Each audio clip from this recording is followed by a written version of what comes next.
ইমাম আবু হানিফার কিতাব। ইমাম আবু হানিফা রহমতুল্লাহর কোনো কিতাব নাই, হাদিসের কিতাব নাই, কোনো ফিকহের কিতাব নাই, শুধুমাত্র কি ফিকহুল আকবর নামে একটা সংক্ষিপ্ত কিতাব আছে যেটার ব্যাখ্যা বিশ্লেষণ করা হয়েছে, এছাড়া কোনো কিতাব নাই। আর ওরা বলে কি ইমাম আবু হানিফা রহমতুল্লাহ আলাই যে হাদিস পাই নাই ওই হাদিসই না। আনুমানিক গাঞ্জাখড়ি কথাবার্তা, আনুমানিক। মুকাল্লিদ মানে আনুমানিক কথা বলা, মুকাল্লিদ মানে ঢেল ছোড়ার মতো আনুমানিক কথা বলে। ইমাম আবু হানিফা রহমতুল্লাহ আলাই সমস্ত হাদিস পেয়ে গেছে, সমস্ত, অথচ সাহাবীরে পাই নাই, তাবিঈরে পাই নাই, কোন ইমাম পাই নাই, উনি একাই শুধু পাইছেন। এগুলো হলো গাবীদের কথাবার্তা, নির্বোধদের কথাবার্তা। গাবী আর নির্বোধের আরবি কি? তাকলিদ, মুকাল্লিদ। একজন প্রশ্ন করেছেন যে ইমাম আবু হানিফা রাহিমাহুল্লাহ কি কোনো হাদিসের কিতাব লিখেছেন? লিখে থাকলে নাম সহ জানাবেন। না ভাই, ইমাম আবু হানিফা রাহিমাহুল্লাহ তার লিখিত কোনো হাদিসের কিতাব নেই। ইমাম আবু হানিফা রহমতুল্লাহ কোনো গ্রন্থ রচনা করেন নাই, এই কথাটি কতটুকু সত্য? তাহলে তার নামে যেসব বই নিষ্পত্তি করা হয় সেগুলো কতটুকু সঠিক? না, ইমাম আবু হানিফা রহমতুল্লাহ রচিত কোনো গ্রন্থ সহি কোনো বর্ণনার মাধ্যমে সাব্যস্ত হয়নি। এগুলো সম্পর্কিত করা হয় থাকে হয়তো ইমাম রহমতুল্লাহ ছাত্র অথবা পরবর্তী সময়ের কেউ এগুলো সংকলন করেছেন। এগুলো সবগুলোই সংকলন, এগুলো সব। রহিম নাহমাদুহু ওয়া নুসাল্লি আলা রাসূলিহিল কারীম, আম্মা বাদ। প্রিয় দর্শক, মাদখালীরা মিথ্যাচারকে একটা আর্ট বানিয়ে ফেলেছে।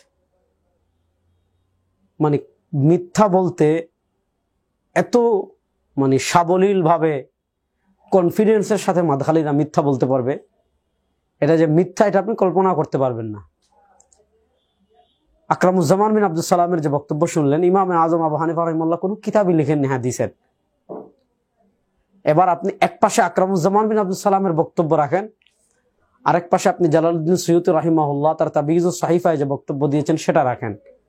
ওয়া মিন মানাকিবি আবি হানিফাতা আল্লাতী ইনফারাদা বিহা আন্নাহু আউয়ালু মান দাওয়ানা ইলমা শারিআ ওয়া রাত্তাবাহু আবওয়াবান সুম্মা তাবিআহু মালিক ফি তারতিবিল মুওয়াত্তা ওয়া লাম ইয়াসবাক আবু হানিফাতা আহাদুন। যে ইমাম আজম আবু হানিফা রাহিমাহুল্লাহর একটা একক বৈশিষ্ট্য হলো তিনি আন্নাহু মান দাওয়ানা, প্রথম লিখেছেন ইলমা শারিআ, ইলমুশ শরিয়তকে অধ্যায় এবং পরিচ্ছেদ আকারে, বাব আকারে বিন্যস্ত করে প্রথম হাদিসের কিতাব লিখেছেন ইমাম আজম আবু হানিফা রাহিমাহুল্লাহ, যেটা কিতাবুল আসার নামে যুগে যুগে যুগে যুগে সমাদৃত।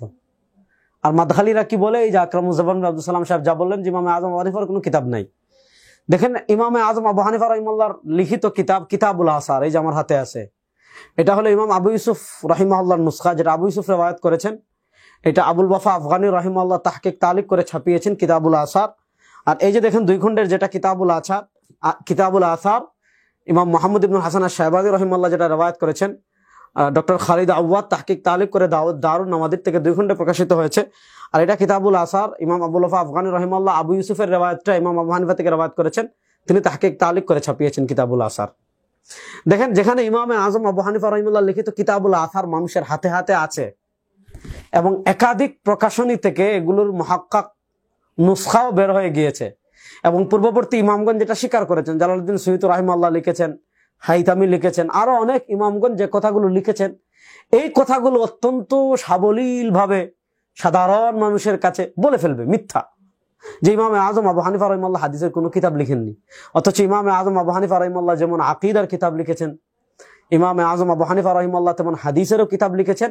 ইমাম আজম আবু হানিফা রাহিমাহুল্লাহর ফিকহের যে মাকাম, এটা তো যেটা মিসআর ইবনে কিদাম রাহিমাহুল্লাহ যেটা বলেছেন, ফাজা আমিনহু মা তারাউন, তার যে অবস্থা এটা তো আপনারা দেখতেছেন, বা তিনি কোন পর্যায়ে আছেন এটা আপনারা সবাই জানেন, বা এটা বর্ণনাতীত, এটা বয়ান করার মতো কিছু না।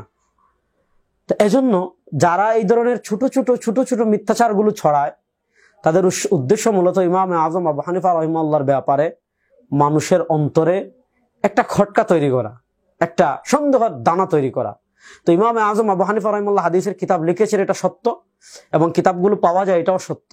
আল্লাহ মৃত্যুকের মিথ্যাচারের যে খারাপ দিক রয়েছে এর থেকে উম্মার সাধারণ মানুষকে হেফাজত করুন। আজ পর্যন্ত, আসসালামু আলাইকুম ওয়া রাহমাতুল্লাহি ওয়া বারাকাতুহু।